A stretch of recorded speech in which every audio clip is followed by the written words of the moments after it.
Hey guys, welcome to another episode of Overshot, a paintball podcast. We got a nice building this time. No sponsors. We're just going to get right into it. We have Chris from CWE Power. I know that just came off a big hot win, which we'll get into all that kind of juicy stuff. But first, I want to hear how you got started. I'd love to hear people's opening story. Were you shooting dudes in the woods, or did you play a birthday party like a lot of people? How did you find the game? I found the game actually through laser tag. A bunch of me and my Okay. friends tag, and we were playing in the woods. And then another buddy showed up with a paintball gun, started shooting us up with that. And one thing led to another. Started playing three man. This was probably about 10 years ago, Mhm. maybe a little longer, about 12 years ago. And then I actually took a long break. Life got in the way. I followed my career, had a family, all that stuff. Eventually got back into it in 2016. Played with a local team, 5-man at Matt's Outback in Coventry. We got a third, a second, a first. And then I got invited to go to my first World Cup ever. And I didn't even know what World Cup was about then. It was an experience. We didn't do Yeah. that was the worst part, but watching the pros for the first time, really getting into that, that was really cool. That's where I met my really good friend now, Charlie, who helped me put together CWE Power. Awesome, dude. Awesome, awesome. So you were talking to kind of breeze through a lot there. So the first time you played a tournament, it was with your friends. Did you have a little team? Yeah, so we had a team. Our first event, we were kids, so we were like 15, 16 years old. Played three man here at Matt's. Um, we were called the Red Death. We couldn't come up with anything. We wore some red t-shirts. Didn't do too hot, and then we started to get a little serious into it. You know, as much as you can in three man. We ended up coming up with a name. We became Chronic Ice. Got the old school Smart Parts jerseys, Yeah, yeah, which yeah. old school, and we just had fun. You know, kicking it around with friends. Made a lot of good friends, and it was a blast. Definitely the reason why I got back into it. Awesome. Now, So Chris, you, when you said you went on a little bit of a hiatus and everything like that, and you obviously established your business, right? Chris Ward Electric and everything like that. So when you originally came back, from where I kind of ran into you a little bit, you were on TNN Legacy, and Yep. then kind of walk us up the transition from TNN Legacy to now, you know, it's your team, it's CWE Power, and you're the title sponsor and everything like that. So just kind of go into that, and then kind of go into what it would take, for people out there that don't know all the headaches and troubles it is to run a team or anything like that. Yeah. So we actually started off as New England Legacy. That was at 2016 at Cup. That team was owned by Bill Badaluca. He invited me to World Cup. Charlie, like I had mentioned, Charlie DeJesus kind of put that squad together. He built it with Bill, which in the end, in 2017, we were approached by Team No Name, who is a big Matt's Outback local team, or used to be, Mhm. become their D3 feeder team for the D2 team. So that's when we became TNN Legacy. From there, we kind of struggled. Just a lot of different personnel. No major sponsors or anything, which kind of helps, obviously. But the biggest issue was the leadership. We didn't really have a solid leadership. It was Bill, Charlie, and then I kind of got thrown into or stepped up into it. Um, from there, we did okay in 2017. Towards the end of the year, we kind of split ways with Bill. We played an event as Blackout, which is what I want to say the beginning of CWE Power. That's where we have the core group that we have still today, for 2 seasons, and went from playing locals to nationals, and that was the big jump. That's when the headaches start. You have to deal with everybody's traveling, Yeah. the nationalities, different competition. It's not just locals anymore. It's different. Um, Right. so come 2018, that's when we became Power. Right, 2018. Yeah, that's when. Sorry, guys, I gotta think of the years here. 17. Yeah. So 18 is when it really jumped in. Um, Sorry guys, I froze there. It's all good, man. So I know Yeah. I know you said you originally you guys went under blackout for an event, and I know around the same time a bunch of my friends from Master Blasters became New York Yeah. blackout, and they were also rocking carbon jerseys. So I believe like you guys, I don't know if you guys even spoke to them about it, or I think maybe you guys being a little bit smarter mind and just being like we're gonna need a name change, or I don't know how that came down. So that came about. So yeah, we became blackout for that one event, and we did catch wind that there was a carbon team blackout, and we weren't quite sure what our team name was going to be. We picked that up for the last OPS event that season. It was just something quick. We were thinking on the electrical standpoint, since I was going to become, my company was going to become one of the major sponsors. What could we do? So blackout was kind of a quick jump into it. We weren't even with carbon yet. We were just, it was 8 of us. We played a local event, and we ended up coming out on top, which was great. And that's really when Power started. Me and Charlie sat down. What do we got to do to get this rolling? 2019 is when we really wanted to jump into the nationals. We had done a few nationals, which wasn't the core group that was built for. So that's when Charlie and I sat down, and he actually drew up our logo, and we came up with the name Power.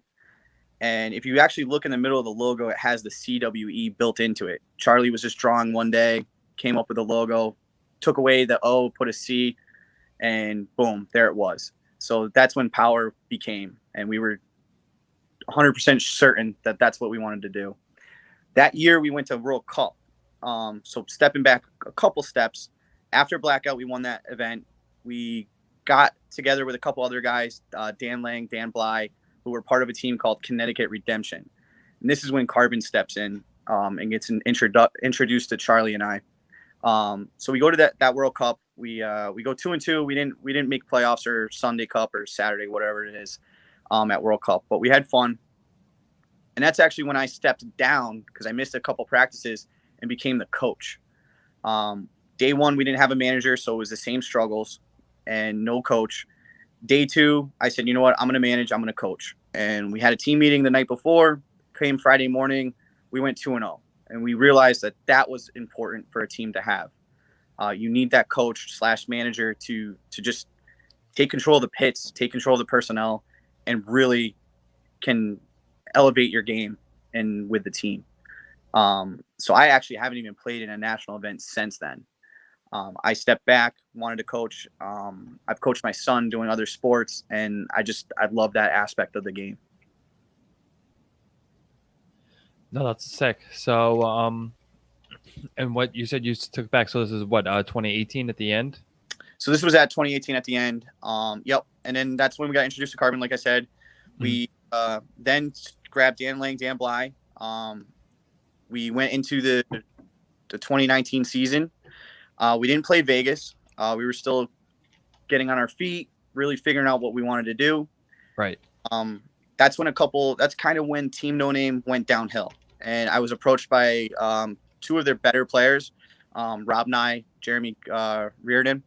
And those are the guys that anchor our team right now in the backfield. They just have super guns, super voices. Rob Nye's been playing for 10 years. Kermit, Jeremy's been playing for 10 years. So those guys hold down the fort for us on the field. And then we have our other weapons that we let them control and joystick. Right. Awesome. So going into 2019, I believe you guys won an event, right? So 2019, we went to Texas. We got, I believe it was 8th place, which was great. For our first national, going to Texas, traveling, phenomenal. Like, couldn't be happier. We made the Sunday Club. We won our first our first match of the day. Totally psyched. We then go to Philadelphia that year, and we bombed. We went 2. I think we went 2-2. We didn't make the Sunday. It was just something to reset and think about what we wanted to do. And we grabbed a couple more weapons, and then we went to Chicago. Chicago's when it happened. We started off in the prelims. We went 3-1. We played well. We lost to the Vipers out of Palm Okay. Beach. Yep.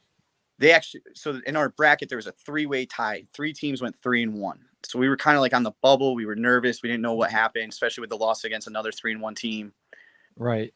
And we ended up making it. So we go into Sunday, super stoked. Started off the morning. I remember it was me and Jacob Hardica and Greg Leclerc. We were driving to the field, and Greg was watching an old World Cup video of him playing in the finals, where he didn't end up winning. So it was really cool to have him watching that, just setting up the mood, what we had to accomplish that day. And it was a long day. We started off. I don't exactly remember the teams, but I know our first 2 matches were overtime wins. So lots of paintball, lots of struggle, and just overall feelings were great. We end up going into the semifinals. We mercy the team 5-1. I think it was like Plum Life or something like that, a team out of there. And then, so that's when it hit me. I think we were getting paint for the finals on the pro field. And I was walking back towards the pits with a case of paint. Half the team was already up the field, and I just took a knee. Was like, wow, this could really happen. We're about to go on the pro field. And that's a feeling. Like, if you can ever experience it or you ever get the opportunity, that's a feeling. Just getting to there. So we finally get into the finals. We're getting ready. Final start. We go down 3-0. And nerves are getting crazy because you're 1 point away from going home. And, we already had such a great day. To go out on that note would be horrible. Right. So I kind of make a move, change up the play. I kind of wrote it off that we were going to lose. Like 3-0, it sucks. I wanted to get some guys on the webcast because, they never may have the opportunity to do this again. So let's get them on the webcast. And they come out and they score the point. And I didn't know what to do. I had almost wrote it off. Like, we were going to lose. We were done. Right. We had so much support in our pits. We had Josh Pike from 187 crew. We had Pat Kraft from New York Extreme. We had Bo from New York Extreme. And we had Billy Bernaccia from X Factor, all in our pits. It was wild. Wow. Billy looks at me, he goes, "Where's your playbook?" And I kind of just turned. It was like, "Here you go." I don't know what to do. He changed up a couple plays, changed up our snake runner. Next thing you know, we score another point. It's 3-3. We go out in that final, or not the final point, but second to final. Let's go, baby. And these guys come off. We score 4 straight points in the finals. And what a feeling. I think there was about 35 seconds left. We send the A squad back out. They hold them off, and we go and win. And it was just pandemonium. Because PK was really local, Pat Kraft from our field, everybody's doing loader dumps, odds. It was over the top. What a feeling. And that feeling, if anybody's ever won it, they know that that's quite a feeling. It doesn't go away very quickly. Especially, storybook ending, down 3-0, come back and win 4-3. I mean, I don't think that's really heard of very often. So that was quite the event for us in 2019. Yeah. Who was that against? Was that against High Vi? No, that was actually against the Seattle Ninjas. They didn't have players, so they were playing D3 for that event. And that's actually one of our sponsors. So we're also sponsored by Powerhouse. And from what I understood, Powerhouse and Ninja were having some legal with whatever regular. I don't know all the details. But when those guys saw that Power beat Ninja, they were jumped all over it. Let's go. This is a storyline. We're getting you guys some regulators. You're putting us on your shirt. And they jumped right on board with us. They've been really supportive, taking care of us. Awesome. Yeah, no, Powerhouse is great dudes. They sponsor their Ground Zero camp too. So most of us got their regulators. Yeah, awesome regulators. They engrave for us. They look great. Yeah, no, for sure. So, did you guys play World Cup that year? We did play World Cup. I think we went with the squad. It didn't end up very well. I think we got 21st. We did really well in the prelims, and then kind of just bombed on the Saturday that we played. But we knew that Chicago was it, World Cup, and then let's build this team. That's when we decided to do one more year at D3. We all still could play D3. No sense in jumping too soon. And so that was our plan this year. Going into 2020, we played Vegas. I think we got 8th or 12th, somewhere right around there. We just couldn't break that quarterfinals or the Ocho, whatever they call it. Yeah. But it was, it was a good event. We knew that it was a stepping stone. We had a couple new players for this year at that time. So I think that, I don't want to say that was part of the problem, but it was part of us not doing as well. We were still gelling, still trying to get the mechanics of the team together and improve. And then, of course, COVID hit, and it just kind of delayed everything for the NXL this year. Yeah. So, do you guys play any local leagues? Because I know you guys are in Connecticut, so like the NEXL is probably not too far from you. I know you guys practice at Mats, and they have a lot of local stuff that they do. Yeah, so we play a local event at Mats. It's the OPS League, Outback Paintball Series, the Ops. We played three events this year. We got a second, and then we got a second place for the first event. We won the second event, and then we just won the third event. So we got back-to-back wins. We have 9 guys. They're straight killers. They, without a doubt, any 5 I put on the field, I'm confident with. They're all weapons. They're all communicating well this year. The gelling now is it's huge for us. We have a really, really good group of teams that are at Matt's Outback. Really competitive. Especially it's New York Wrecking Crew. They're almost like our nemesis. Yeah. Call it, but it's always back and forth. They won the first event. All 3 events, it's been both our team and their team in the finals. Grudge matches. It's great paintball. We talk crap to each other. It's just all around fun. I'm friends with the owner of their team, Robert, and their coach, Lewis. It's great fun with them. They're great on and off the field. What about their coach Marcelo, dude? Marcelo. So our which we just started here after Vegas for Ops is actually Billy Bernaccia. He's been coaching us and helping us for the events for these 3 events. So it's nice to see him and Marcelo kind of joking and battling each other with their D3 teams, and it's just great, the banter, and it's awesome. So with that being said, I know Wrecking Crew, they're from our neck of the woods. I'm from Long Island. We used to go up there last year. We went up there originally as Master Blasters or Blackout. I've been to a couple events here and there. So I know big time coming into, I don't remember which event was it, but you guys were coming hot off your win. And then I think it was the Texas layout. And we came up there to play you guys. And, coming off a hot win or something like that, we thought you guys were going to come in hot, but it was a rainy day. It was kind of miserable. So, I mean, what do you think was the major difference between that Texas win and then when you guys came back? Like, did you just not enough gas in the tank, or so last year was different. So we had like 2 squads. We had our local squad, and then we had our national squad. So I think that was the biggest difference. Is some of our national players weren't allowed to play the Ops League last year because they were help running it. Right. And it was Rob Nye and Jeremy Reardon, which they're our core back line. They have the voices, they have the command. So when you go from that squad and you're missing your 2 big voices, your 2 big guns in the back, I think that was the biggest issue. I remember the event you're talking about too. I think we actually came in last in that Ops. We I don't want to say we gave up, but we got beat up. The rain that day was horrible. It's a bad event. We got second to the one event, Wreckage.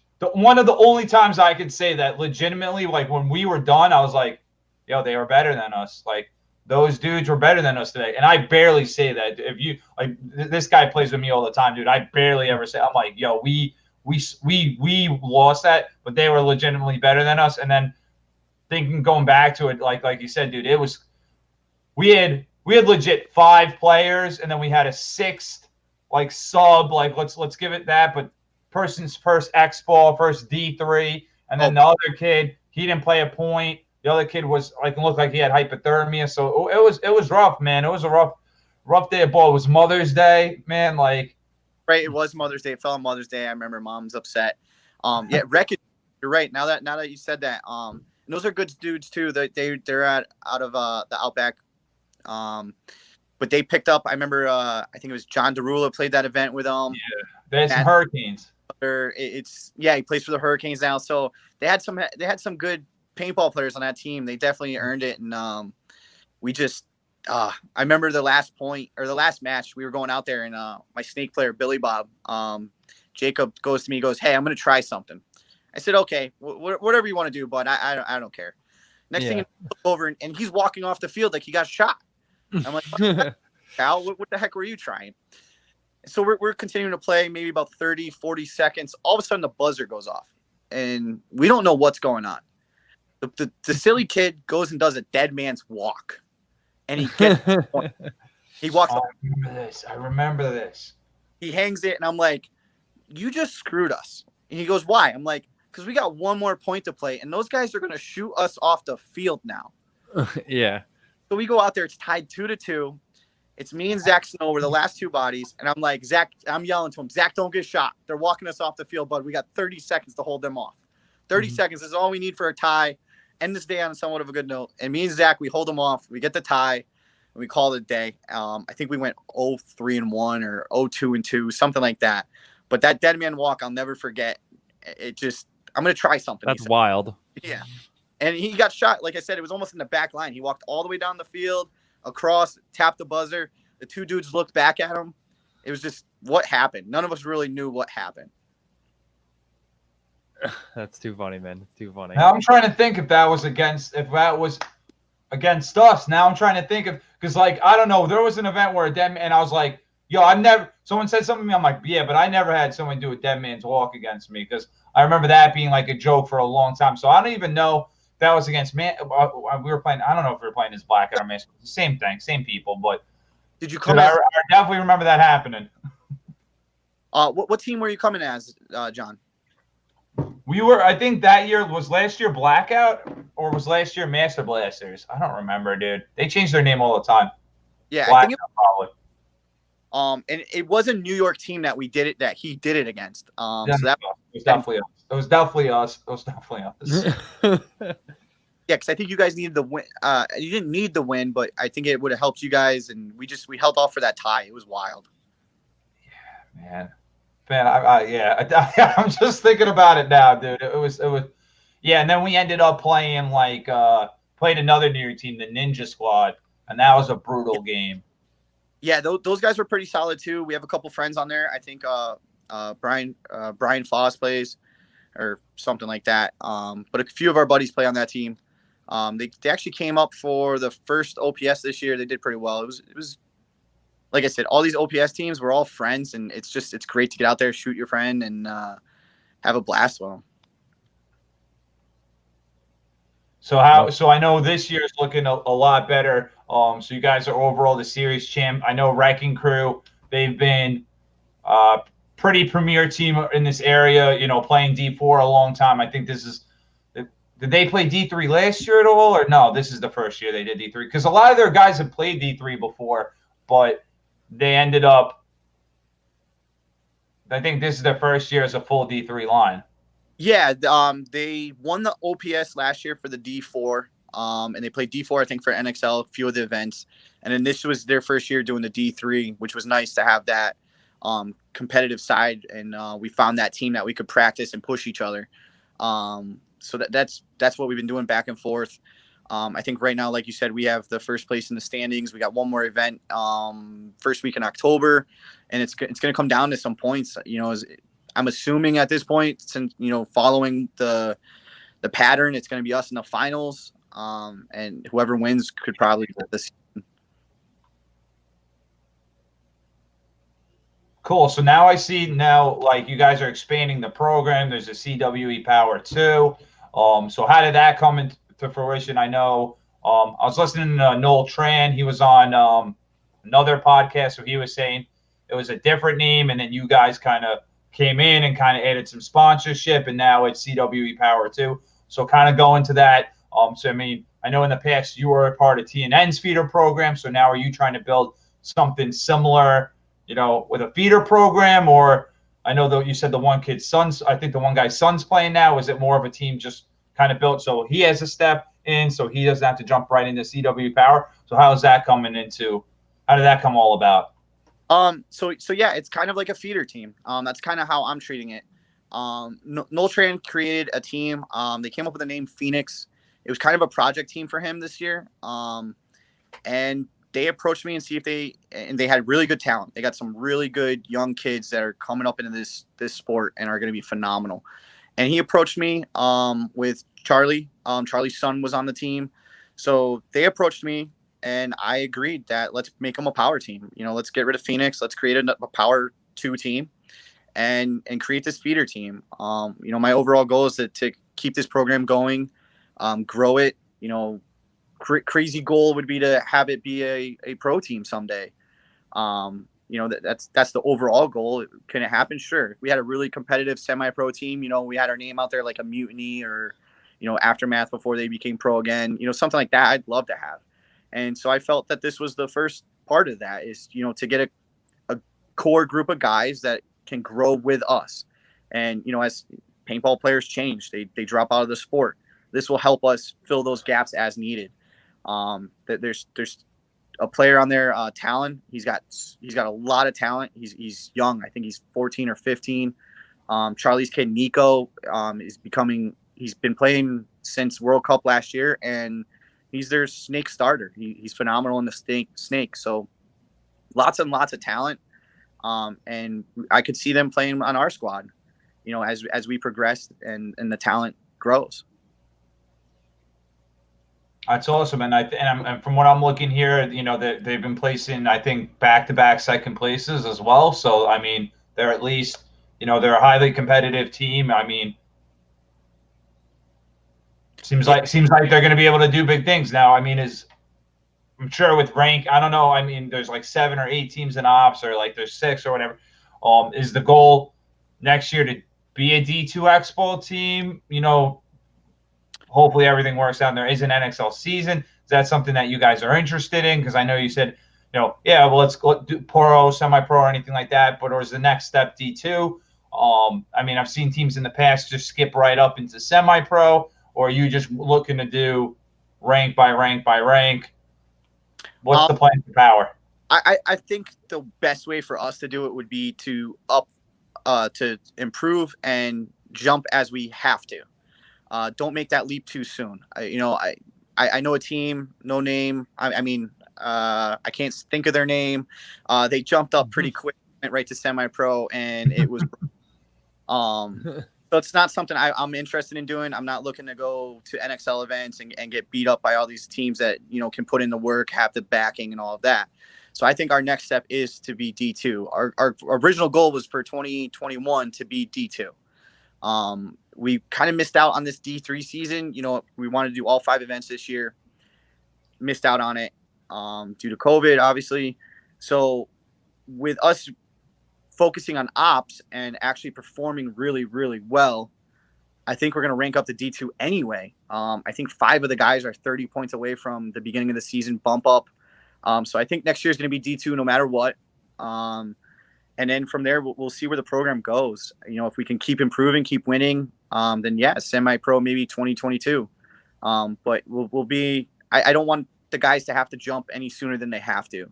I want to earn it. One of the teams in this area, Bay State Bandits, they're not around anymore, but they earned it. They worked their way up from playing locals to nationals, and that's kind of what the route I want to go. I don't want to just buy into something. I want to earn it. I want to earn that season finale or be forced to bump up. Right. That's kind of where I want to go with it. And I think that's going to make the better paintball players. Awesome, Chris. Now, is there any plans? I mean, do you guys do any, I know it's Xball, it's Speedball. I mean, yourself personally or the team or anything like that. Do you guys have anything, with this big resurgence of the mechanical movement, or you guys play any big games, or do you play any big games? Or you guys strictly, we go the outback, we grind, and that's our type of paintball? So right now it's pretty much just we go to Outback, we grind, we practice, we try to get to the group. We'll take this weekend off after event, but we have a team there every Sunday at least. Sometimes the guys go on Saturday. We've talked about doing the big events. I missed the deadline to register for the ICC this Like year. everybody. Yeah, sold out. I hear some guys are able to get 2 teams in, and I can't even get a team in. Off the extra spot, and I'm like, this is ridiculous.